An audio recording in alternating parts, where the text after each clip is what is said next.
বৃষ্টিতে সমস্ত শরীর ভিজে গেছে। ক্ষুধার্ত ও দিশেহারা হয়ে এক অচেনা দেশে অপরিচিতের মতো মাল বোঝাই করা সাইকেল ঠেলতে ঠেলতে ঘুরে বেড়াচ্ছি। ঝড়ের বেগে আমি নির্দিষ্ট পথ থেকে অনেক মাইল দূরে সরে গেছি। এক জনশূন্য রাস্তা দিয়ে প্রায় 2 ঘন্টা ধরে প্রবল বৃষ্টি মাথায় করে অনেক কষ্টে চলছি। কোথাও জীবন্ত মানুষ অথবা মানুষের বাসস্থান চোখে পড়েনি। অনেকক্ষণ পর অবশেষে একটা মোড় ঘুরতেই সামনে একটি বাড়ির ছাদের অংশ এবং একটি চিমনি চোখে পড়ল। রাস্তা ছেড়ে একটু ভেতরে একটা গাছের ঝাড়ের আড়ালে নির্জন জনশূন্য পরিবেশে বাড়িটা অবস্থিত। এমনকি সেখানে আকর্ষণ করার মতো কিছুই নেই। তবু ওই বন্য পরিবেশের মধ্যে বাড়িটা স্বাগতম জানানোর পক্ষে যথেষ্ট। সাময়িক কিছু আশ্রয় পাবার আশা এবং কিছু খাবার প্রয়োজন। আমি সেদিকে তাড়াতাড়ি চলতে লাগলাম। 200 গজ যাওয়ার পর তবে বাড়িটার গেটের সামনে এসে হাজির হয়ে এক শোচনীয় হতাশার সম্মুখীন হলাম। ছাদহীন দারোয়ানের ঘর, পুরনো ক্ষয়প্রাপ্ত লোহার গেট, দুটো কবজার উপর ভর করে ঝুলছে। সামনের পায়ে চলা পথটা ঝোপঝাড়ে ভর্তি। এসব কিছু ইঙ্গিত দিচ্ছে এখানে কেউ থাকে না। মন থেকে সব ভাবনা চিন্তা ঝেড়ে ফেলে এই বলে চাঙ্গা করে তুলতে লাগলাম, এমন দুর্যোগময় অবস্থায় এই পরিত্যক্ত বাড়িটা অবজ্ঞা করা ঠিক না। কোনো ঢাকা জায়গায় দাঁড়াতে পারলে আমার ভিজে পোশাকটা শুকানো যাবে এবং সাইকেলটাও মেরামত করা যাবে। তাই আর সময় নষ্ট না করে সাইকেল নিয়ে বারান্দার নিচে দরজার সামনে গিয়ে দাঁড়ালাম। সেটা একটা পুরনো জমিদার বাড়ি বলে মনে হলো। লতাগুলো বাড়িটার দেওয়ালটা ঢেকে ফেলেছে। দরজার দুপাশ ধরে খোদাই করা পাথরের বংশমর্যাদার নির্দেশন। বোঝা যাচ্ছে এখানে একসময় উঁচুদরের লোক বসবাস করত। জানালাগুলো প্রায় বন্ধ, ঝুলে ভর্তি। মনে হচ্ছে বহুদিন এখানে কেউ বসবাস করেনি। দরজাটা খুলবার চেষ্টা করলাম। কি আশ্চর্য, দরজাটা খোলা। কাদের একটা ধাক্কা লাগতেই পাল্লাটা ক্যাচক্যাচ শব্দ করে ফাঁকা হয়ে গেল। সামনে বড় হলঘর। অস্পষ্ট আলোয় ভেতরে ঢুকলাম। একটা ভাবসা গন্ধ নাকে এলো। কয়েক মুহূর্ত দাঁড়িয়ে চারপাশে চোখ বুলালাম। একটা পুরনো খালি বাড়িতে ঢুকলে যেমন গা ছমছম করে, আমারও তেমনি একটু ভয় ভয় করছিল। আমার সামনে একটা লম্বা সিঁড়ি, তার ঠিক উপরে লম্বা মতো একটা জানালা। কাজগুলো মাকড়সার জালে আর ময়লায় ভর্তি। একটুও আলো দেখা যাচ্ছে না। সিঁড়ি দিয়ে উঠে সামনে যে ঘরটা দেখা গেল তার দরজাটা ঠেলে খুলে ফেললাম। ঘরটা বেশ বড় আর সাজানো গোছানো। এটাই প্রধান ঘর বলে মনে হলো, যদিও বহুদিন অযত্ন ও অব্যবহারে শোচনীয় অবস্থা। কারুকাজ করা কার্নিশ ভেঙে ভেঙে গেছে। ঘরের ছাদের এক কোণে চুনাবালি একেবারে খসে গেছে। 18 শতাব্দীর আসবাবপত্রগুলোতে সবুজ ছাতা ধরেছে। ছেঁড়া পর্দাগুলো ঝুলছে। দরজার গোড়া থেকে ফায়ারপ্লেস অবধি সুন্দর পার্সিয়ান কার্পেট, প্রায় অর্ধেকটাই কমলা রঙের ছাতা গজিয়ে উঠেছে। ফায়ারপ্লেসটা দেখে আমার মাথায় একটা বুদ্ধি এলো। জ্বালানি কিছু পেলে আগুন জ্বালিয়ে গরম চা করতে পারি আর ভিজে পোশাক শুকিয়ে নিতে পারি।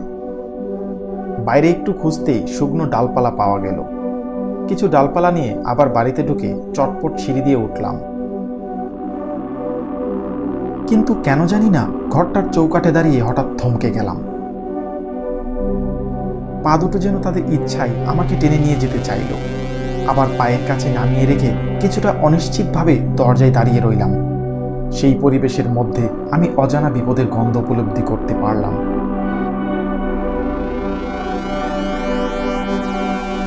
এই জায়গা ছেড়ে নিচে যাওয়ার সময় সব যেমন ছিল তেমনই আছে। তবুও আমার বোধ হচ্ছে আমার স্বল্পকালের অনুপস্থিতিতে অশুভ কিছু এই ঘরে ঢুকেছিল, আবার বেরিয়ে গেছে। আমি ভীতু অথবা কুসংস্কারে বিশ্বাসী কোনো লোক নই, কিন্তু কিছুক্ষণ পরে আমি অতি বিনয়ী হয়ে ডালপালা তুলে নিয়ে সিঁড়ির দিকে গেলাম। আসলে কিন্তু কোনো ভয় পেয়ে আমি এমন কাজ করিনি। আমার মনে হলো সদর দরজার কাছাকাছি থাকলে হয়তো আমি বেশি স্বস্তি বোধ করব।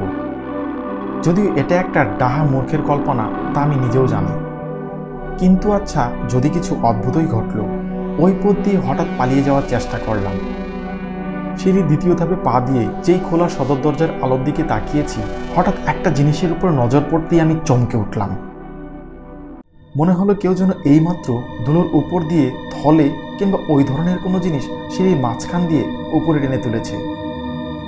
আরও লক্ষ্য করলাম সিঁড়ির শেষ ধাপ থেকে এই ঘষানোর ডাকটা হলঘর পেরিয়ে উল্টো দিকের দেয়ালের কাছে গিয়ে শেষ হয়েছে। সেখানে দেওয়ালের কাছে একটি আলনায় ঝুলছে একটা পুরনো পোকায় কাটা কোট। দেখলাম অনেকগুলো দাগ ঘরের বিভিন্ন দিকে গেছে।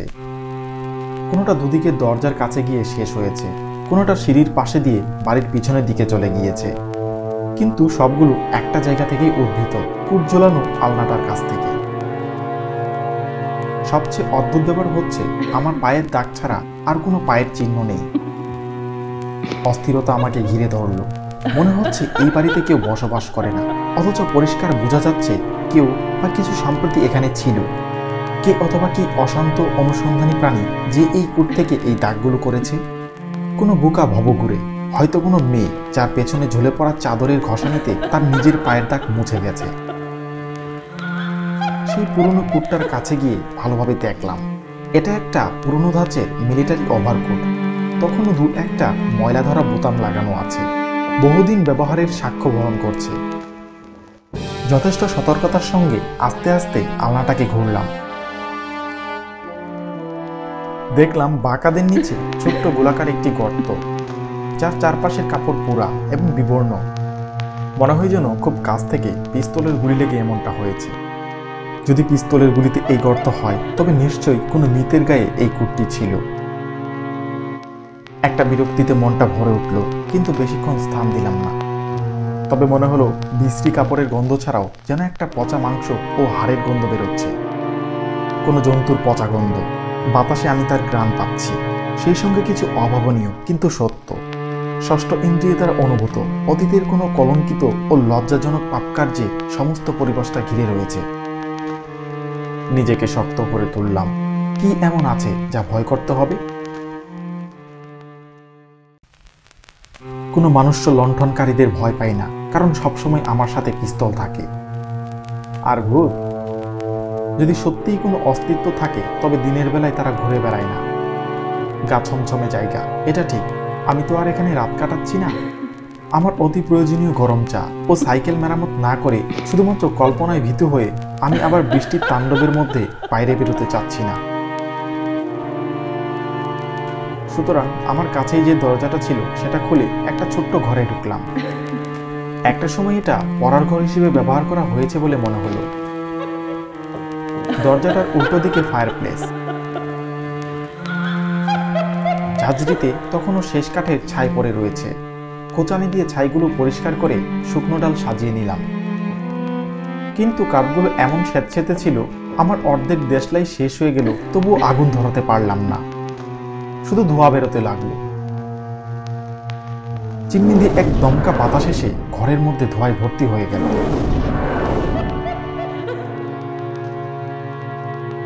মেঝে হাঁটু ও হাত রেখে কাঠগুলোর কাছে মুখ নিয়ে গিয়ে মরিয়া হয়ে ফু দিয়ে আগুন ধরবার চেষ্টা করতে লাগলাম।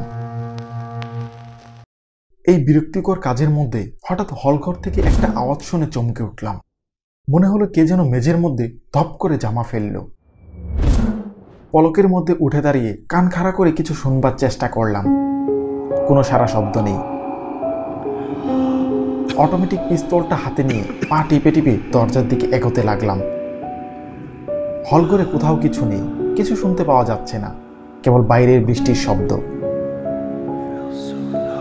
কিন্তু আশ্চর্যের ব্যাপার হলো, সেই পুরনো কোটটার ঠিক নিচে ধুলো উঠছে।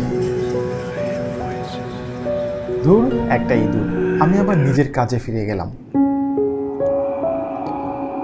পোড়া কাঠে আরো জোরে ফু দিয়ে খোঁচাখুচি করে আমার দেশলাইয়ের কাঠিগুলো দিয়ে আবার আগুন জ্বালানোর চেষ্টা করতে লাগলাম। এর মধ্যে আবারও সেই অদ্ভুত শব্দটা শুনতে পেলাম, খুব জোরে নয়, অথচ পরিষ্কার ও নির্ভুল। আর একবার হলঘরে গেলাম। ঠিক একই জায়গায় একইভাবে ধুলো উঠছে দেখলাম। চোখে পড়ার মতো কিছু নেই, কিন্তু ষষ্ঠ ইন্দ্রিয় দ্বারা আসন্ন বিপদ বেশ ভালোভাবে অনুভব করলাম। এবার আমি বুঝতে পারলাম এই পুরনো খালি বাড়িতে আমি একা নই। কোনো অপবিত্র অশুভ কিছু চলাফেরা উপলব্ধি করতে পারলাম। এসব চিন্তার আমার আর দরকার নেই। আমি বোকা ভীতু হতে পারি, কিন্তু এসব আর সহ্য করতে পারছি না। আমার জিনিসপত্র নিয়ে চলে যাই, তারপর যা ঘটে ঘটুক, এই বলে নিজেকে শক্ত করে তুললাম। ঘরের মধ্যে ফিরে গিয়ে তাড়াহুড়া করে আমার জিনিসপত্রগুলো ব্যাগের মধ্যে ভরছিলাম আর বারবার দরজার দিকে তাকাতে লাগলাম। থলির মুখ বন্ধ করে দড়ির শেষ পাক দিয়েছি, এমন সময় হলঘর থেকে খুব আস্তে চাপা একটি হাসির শব্দ শুনতে পেলাম। তারপরেই মৃদু পায়ের শব্দ। ক্ষিপ্তগতিতে পিস্তলটা বের করে দরজার দিকে ফিরে ঘরের মাঝখানে চুপ করে দাঁড়িয়ে রইলাম। দেহের রক্ত ঠান্ডা হয়ে আসছে। দরজার ফাঁক দিয়ে দেখলাম একটা ছায়ার মতো কি যেন চলে গেল। তারপরে দরজাটা একটু ক্যাচ ক্যাচ শব্দ করে আস্তে আস্তে খুলে গেল। ভেতরে ঢুকলো সেই কুট। দরজার মাঝে সেটা সোজা হয়ে দাঁড়ালো, তারপর একটু এদিকে ওদিকে দুলতে লাগলো। অদৃশ্য লোকটা যেন কলার তুলে রেখেছে। এটা সেই কুট যেটা হলঘরে ঝুলতে দেখেছিলাম। অনন্ত শূন্যের মধ্যে পাথরের মূর্তির মতো আমি দাঁড়িয়ে আছি। দৃষ্টি আমার একদম সেই কুটটার দিকে। আতঙ্কগ্রস্ত হয়ে সোজা দাঁড়িয়ে রইলাম। সম্মোহনের মতো আমার সমস্ত শরীর অবশ হয়ে আসছে। অসার আঙুল থেকে পিস্তলটা মাটিতে পড়ে গেল। আমি জানতাম চরম অমঙ্গলের সান্নিধ্যে রয়েছি। এটার সামান্য স্পর্শ শুধু যে আমার দেহ ধ্বংস হয়ে যাবে তা নয়, আমার আত্মার অনন্ত নরক ভোগ। এখন সেটা ঘরের মধ্যে ঢুকেছে। অদ্ভুতভাবে খালি হাত দুটো ঝুলছে। কুটের প্রান্ত মেঝের একবার করে পড়ছে, ঘষানির দাগ হচ্ছে আর সেখান থেকে ধুলো উঠছে। ধীরে ধীরে আমার দিকে এগোচ্ছে। আমার বিস্ফোরিত চোখ দুটো সেই বস্তুটির উপরে স্থিরভাবে রয়েছে। আমি আস্তে আস্তে পিছতে লাগলাম। অচেতন যন্ত্রের মতো চলতে চলতে আমার পিঠ একটা দেয়াল স্পর্শ করল। আর পিছনে যাওয়ার জায়গা নেই। মারাত্মক অশুভ উদ্দেশ্যে তখনও সেটা আমার দিকে এগিয়ে আসছে। শূন্য হাত দুটো কাঁপতে কাঁপতে উপরে উঠে আমার গলা ছোপার চেষ্টা করছে। মনে হলো পর মুহূর্তে সেগুলো আমাকে ধরে ফেলল। ভীতু ও আতঙ্কগ্রস্ত হয়ে বুঝতে পারলাম আমার সম্পূর্ণ বিচার বুদ্ধি লোপ পাচ্ছে। সেই মুহূর্তে একটি কথা আমার মাথায় এলো। অনেকদিন আগে কোথায় যেন পড়েছিলাম, পবিত্র চিহ্নের ক্ষমতা অশুভ শক্তির বিরুদ্ধে কার্যকর। প্রচণ্ড প্রয়াসে ইচ্ছা শক্তিকে জাগ্রত করে আমার আঙ্গুলগুলো ক্রসের চিহ্ন করে তুললাম। এবং সেই মুহূর্তে পেছনে আমার অন্য হাতটা কিছু পাওয়ার জন্য উত্তেজিত হয়ে হাতড়াচ্ছে। একটা ঠান্ডা শক্ত গোল কিছুর স্পর্শ এলো। সেটা পুরনো ভারী উনুন খোঁচানোর হাতুল। সেই ঠান্ডা লোহার স্পর্শ আমার সম্পূর্ণ বুধ শক্তি জাগিয়ে দিল। বিদ্যুতের গতিতে সেই ভারী খোঁচানিটা হাতে তুলে নিয়ে আমার সামনে আতঙ্কিত বস্তুটিকে আঘাত করলাম। মুহূর্তে সেই বস্তুটি পড়ে গেল। এটি একটি কুট ছাড়া কিছুই নয়, আমার পায়ের কাছে জড়ো হয়ে পড়ে রয়েছে। আমি এক লাফে সেটিকে পার করে ঘর থেকে বেরিয়ে ছুটতে শুরু করলাম। আরই চোখে দেখলাম বস্তুটি আমার পিছনে হামাগুড়ি দিয়ে তাড়া করছে। সেই অভিশপ্ত বাড়ির বাইরে এসে দৌড়তে লাগলাম। জীবনে যেরকম কখনো দৌড়াইনি। একটা সরাইখানার দরজায় পড়ে যাওয়ার আগে পর্যন্ত আমার আর কিছুই মনে নেই। টলতে টলতে ভিতরে গিয়ে বলি, আমাকে একটু মদ দিন। আমি যখন মুখে মদ ঢালছি তখন ছোট একটা জনতা বিস্ময়ভাবে আমাকে দেখছে। আমি ভাঙা সিলেটি ভাষায় আমার কাহিনী বলার চেষ্টা করলাম। তারা অবাক দৃষ্টিতে আমার দিকে তাকিয়ে আছে। সবশেষে সারাইখানার মালিকের মুখে সহানুভূতিটা ফুটে উঠল। মশাইয়ের কি আরো এক বোতল মদ লাগবে? পরে ওই মালিকের কাছ থেকে আমি গল্পটা শুনতে পারি, যদিও সে বলার জন্য খুবই আগ্রহী ছিল।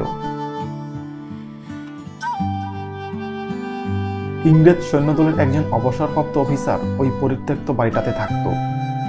আফ্রিকান বংশীয় ওই লোকটি আতপাগল ছিল। গল্প শুনে মনে হলো নিশ্চয়ই ওই লোকটি অনেক খারাপ ছিল। সে তার স্ত্রীকে মেরে ফেলে, সমস্ত জীবন্ত প্রাণীর উপর, এমনকি লোকে বলে তার নিজের মেয়েদের উপরও তিনি নিদারুণ অত্যাচার চালিয়েছিলেন।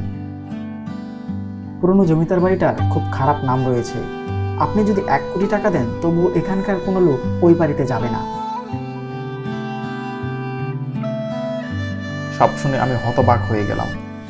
আমার নতুন সাইকেল ও জিনিসপত্র ওই ভূতপ্রেত অধ্যুষিত জমিদার বাড়িতেই রয়ে গেছে। কেউ যদি সেগুলো সংগ্রহ করতে সাহসী হয় তবে রেখে দিতে পারে।